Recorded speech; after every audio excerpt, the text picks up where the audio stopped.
First of all, thanks for having us here. I would like to ask a general question about the ISIL, Islamic State of Iraq and Levant.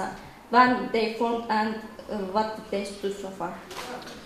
Actually, ISIS was formed after the Iraqi invasion, but under not that label. It was Iraqi Islamic State. But since then, it was the Al-Qaeda branch of Iraq. It was very powerful, especially in Anbar, Diyala, and especially in Mosul. And there was a time period that Iraqi Islamic State established an Islamic State inside Mosul. They declared that, so they were that much powerful. But this label, this ISIS label, were given actually after the Syrian civil war. You know, from a period which started from 2012. The Al-Qaeda branch of Syria, which is Nusra Front, was very also active inside Syria. And then Iraq Islamic State also were cooperating with Nusra Front inside Syria. And after a period, the Iraqi Islamic State, the leader of Iraqi Islamic State, Baghdadi, declared that Nusra Front and Iraqi Islamic State merged and created this new label, which is ISIS, Iraqi and Syria Islamic State. So, but from that point, Nusra didn't recognize that merger, and also the Al-Qaeda leader Ayman al-Zawahiri also criticized Iraqi Islamic State and did not accept this merger and said that Iraqi Islamic State will be responsible from Iraq, and Nusra Front as a split organization will be active inside Syria. But Baghdadi also didn't accept that and said that we are an independent organization and so we will act as ISIS. So we can say that 2013 is the year which ISIS were formed, and they are active in Iraq and Syria, actually Greater Syria, which we call Bilad al-Sham region, which consists Iraq, Kuwait also, the current Syria, Lebanon, Israel, Palestine, and Jordan region. So when you look at their maps, which they are using in their websites and other things, you can see that they are active. They are trying to establish an Islamic State in those regions. What are their political motives other than building an Islamic State, Sharia state?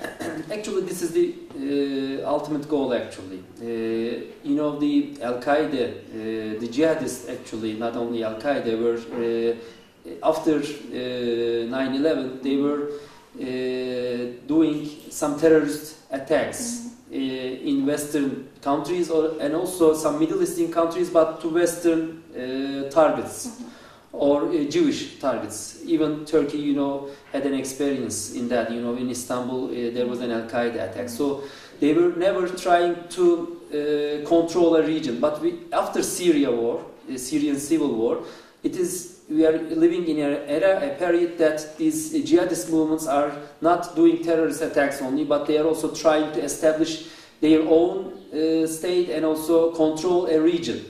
So now we are in a new stage in those jihadist movements. So it's not only terrorist attacks, so we can say that it's a new stage. So who is funding them, do you think?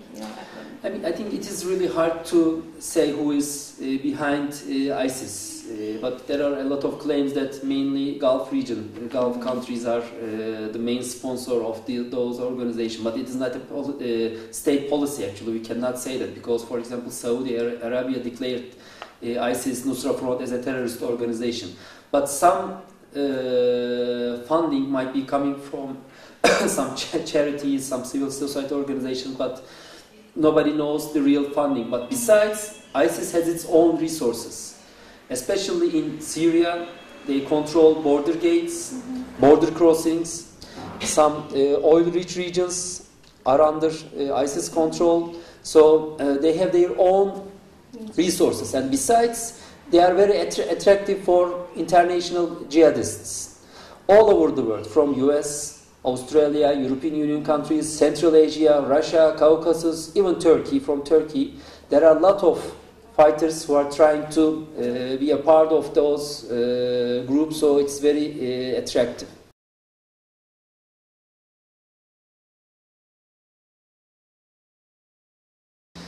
actually, as I said before, the Syrian civil war feed the situation inside Iraq. They were already powerful, as I said, after the Iraqi invasion. ISIS or Iraq Islamic State were always powerful since the last decade. But US troops were in Iraq, so US were actively fighting against ISIS and Al-Qaeda in Iraq. So they were underground. They were already active, but they were underground. For example, in Mosul, there were some sleeping cells, a lot of sleeping cells. So this was the main reason. ISIS or the Al-Qaeda in Iraq were never totally finished. They were already active. The second thing, the Syrian civil war. Now there's a very good environment inside Syria which enables these jihadists to operate. There is chaos, there is no central authority, so they are very, this environment is very good for them. So, as I said, they had chance to get a lot of fighters from all over the world. They have now lots of resources. So this is the situation inside Syria and also fed the situation inside Iraq. So, for example, whenever their position undermines in Syria, they got fighters from Iraq. It is easy for them to pass cross-border to Syria. And if something happens inside Iraq, then they send their fighters from Syria to Iraq. So this both situation, the Iraqi case and the Syrian civil war feeds each other. So this is another reason which enabled ISIS to get that much powerful. Why do you think Iraqi central government is so reluctant to engage in a military confrontation with the organization? First of all, I mean the capability. It is always a question mark after US withdrawal from Iraq, whether the Iraqi army is really capable of fighting with those kind of groups. There were a lot of question marks regarding their capacity. Within the Iraqi army, there are different groups and people whose loyalty is not to their commander or Maliki or the central government. So it is, we can say that in de facto means it is somehow split, the Iraqi army. It is not a very national, we cannot say that it is a totally national army. This is the first thing. The second thing, in Mosul, as I said, the Al-Qaeda, and not only Al-Qaeda, the Baathists, pro-Saddam people, because Mosul is a Sunni populated area and it was one of the hometowns, not hometown, but was a city which were supporting the Saddam regime very actively. So they are powerful there. So Maliki or central government never totally controlled this city, never. So this is another reason. And Mosul is not a crucial. Of course, as a city, it's crucial, but it is not vital as Necef, Kerbala, or Baghdad for the central government. So the people, the Iraqi inside Mosul, do not feel that they can lose their lives to protect Mosul. So they run away. And as I said, Mosul, the local support is not for the Iraqi army. The local support is for some pro-Saddam people or even for Al-Qaeda linked groups. So this is another reason why they easily withdrew from Mosul. But we cannot say that Maliki will give up Mosul. Of course, he will try to resettle his position and will try to retake Mosul. They seem like they just handed over, you know. There was no military confrontation enough to support the city, enough to defend the city. Yes, I mean, but it is said that 3,000 or 4,000 ISIS members were already in that fighting. So you can take a city. I mean, you can frighten the army and they can withdraw from the city. But the important thing is to protect the city. It is very hard to have that city in your hands with 3,000 people, 4,000 people. So if Maliki prepares for a retake of the city, probably he will do that, of course. He will never give up Mosul. And there might be some support from other actors in the region, maybe Kurds or other actors. Even from local people, some Arab tribes might also support, because a lot of people are afraid of ISIS and now they are fleeing. to other regions. So local support, he can have some local support, and with that, he can retake the city in the mid-term or long-term. Okay. What about any confrontation with? It's a very low possibility. Neither side will want to confront each other. Will come to face.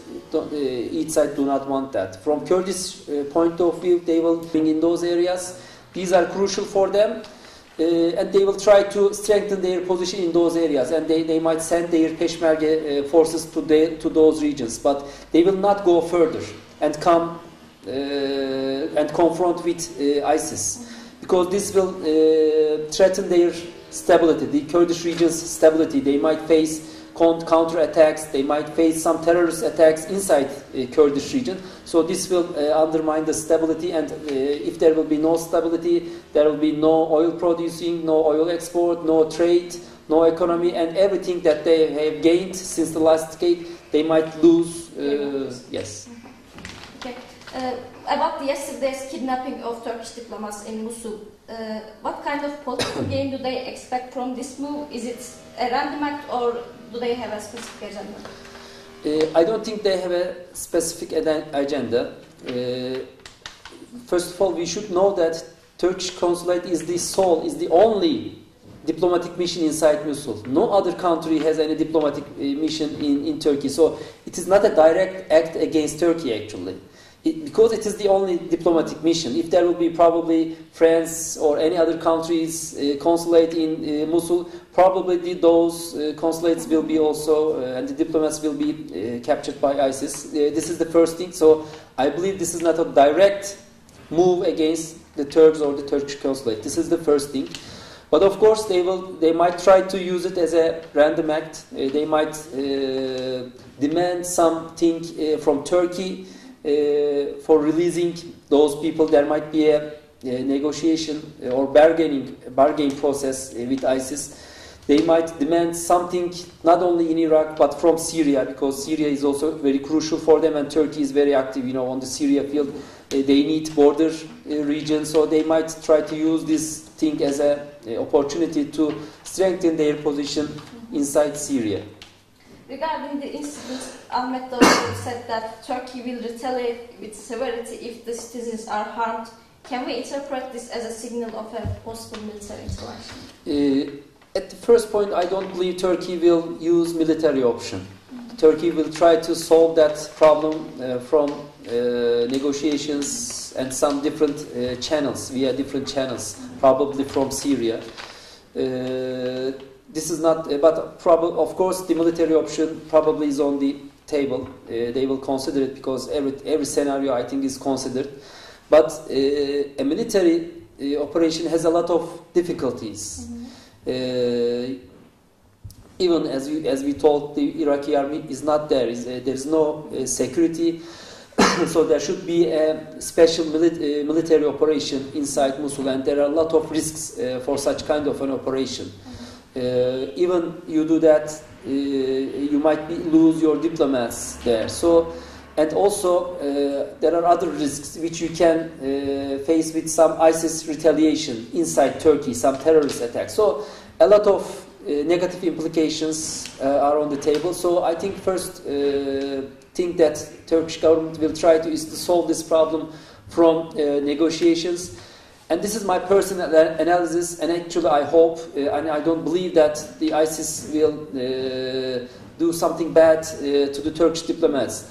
Although they are irrational, I mean, in some cases ISIS is acting in an irrational way, but we cannot say that they are totally irrational. If they do that, they know that there will be retaliation from Turkey's side, and they will not lose ground only in Mosul, but also inside Syria, because Turkey can harm ISIS in the northern front, because they are very active on the Turkish border area. Turkey can easily harm ISIS. So I don't believe, because of those reasons, that they will do something which will push Turkey to retaliate. How do you think this will affect Turkey's energy deals in the Kurdish region? In the current time being, there will be no negative effect, but everybody is concerned. I mean, as I said, ISIS is not totally irrational. So this is the reason that they will not fight against the Kurds. They know their capability. It will not be that much easy to penetrate to Kurdish regions. Mosul and Erbil is very close. I mean, maybe 1 hour by car. So it's very easy. It's very close, so it's a direct threat. If the instability inside Kurdish region undermines, of course, these oil deals or trades with Turkey will be affected negatively. But for the time being, there is no direct effect. And as I said, both sides, the Kurds and ISIS, will not confront each other. So if the stability goes on inside Kurdish region, there will be no negative effect on those oil exports.